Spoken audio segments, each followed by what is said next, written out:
ഈ ലഹരിയുടെ വിഷയത്തിൽ 10 ആളുകളെ അല്ലാഹുവിന്റെ റസൂല് ശപിക്കുകയാണ്. ഒരു തെറ്റിൽ ഒരാളെ ശപിക്കുന്നത് പോലെയല്ല, 10 ആളുകൾക്ക് ശാപം പറയുകയാണ് സയ്യിദുനാ റസൂലുള്ളാഹി സ്വല്ലല്ലാഹു അലൈഹി വസല്ലം. ഒന്നാമത്തത് മദ്യം ഉണ്ടാക്കുന്നവനാണ്, ലഹരിയെ നിർമ്മിച്ചെടുക്കുന്നവനാണ്.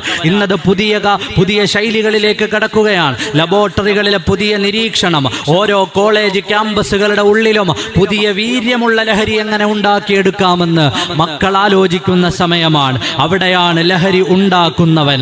അത് ആർക്കു വേണ്ടിയാണോ ഉണ്ടാക്കുന്നത് അവരെയും അല്ലാഹുവിന്റെ റസൂൽ ശപിക്കുകയാണ്.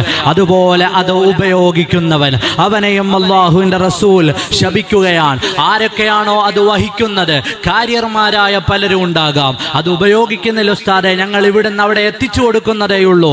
അങ്ങനെ വഹിക്കുന്നവനെയും അല്ലാഹുവിന്റെ റസൂൽ ശപിച്ചിരിക്കുന്നു.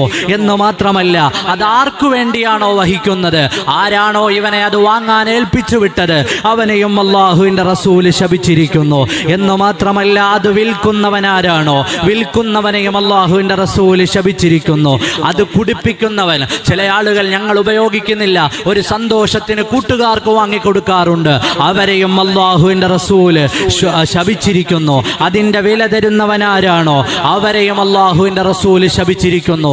അതിന്റെ പ്രതിഫലം പറ്റുന്നവനാരാണോ അവനെയും അല്ലാഹുവിന്റെ റസൂല് ശപിച്ചിരിക്കുന്നു എന്ന് സയ്യിദുനാ അനസ് ഇബ്നു മാലിക് റളിയല്ലാഹു അൻഹു ഇബ്നു മാജയിൽ നിന്ന് ഉദ്ധരിക്കുന്ന ഹദീസാണ്. അവിടെ നടക്കുന്ന കച്ചവടങ്ങളിൽ നിന്ന് പണം പറ്റുന്ന ആരെങ്കിലും എന്റെ ശബ്ദം കേൾക്കുന്നെങ്കിൽ റമളാനിന് മുന്നോടിയായി ഉപേക്ഷിച്ച് തൗബ ചെയ്തോളൂ.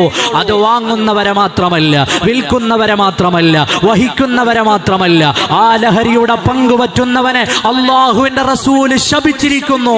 ആ ശാപം നിന്റെ ദുനിയാവും നിന്റെ ആഖിറവും നിന്റെ കുടുംബവും നിന്റെ മക്കളും നിന്റെ ഭാര്യമാരും നീ ഏർപ്പെടുന്നതെല്ലാം ഇല്ലാതെയാക്കുമെന്ന ചിന്ത വേണം. ഹബീബ് സയ്യിദുനാ റസൂലുള്ളാഹി സ്വല്ലല്ലാഹു അലൈഹി വസല്ലമ തങ്ങളുടെ ശാപം അതൊരു സാധാരണ ശാപമല്ല. അവിടുത്തെ കല്ലെറിഞ്ഞവരെ അവിടുന്ന് ശപിച്ചിട്ടില്ല, അവിടുത്തേക്ക് യുദ്ധം ചെയ്തവരെ അവിടുന്ന് ശപിച്ചിട്ടില്ല, അവിടുത്തെ വേദനിപ്പിച്ചവരെ ശപിച്ചിട്ടില്ല, കൊച്ചാപ്പയുടെ കരൾ കുത്തി പിളർന്നവരെ ശപിച്ചിട്ടില്ല. പക്ഷേ മദ്യം വിൽക്കുകയും വാങ്ങുകയും ലഹരിയുമായി ബന്ധപ്പെട്ട് അതിന്റെ ലാഭം പറ്റുകയും ചെയ്യുന്നവരെ അല്ലാഹുവിന്റെ റസൂല് ശപിച്ചിരിക്കുന്നു എന്ന് ഹദീസുകൾ അക്കമിട്ട് നിങ്ങളുടെ മുന്നിൽ പറയുകയാണ്.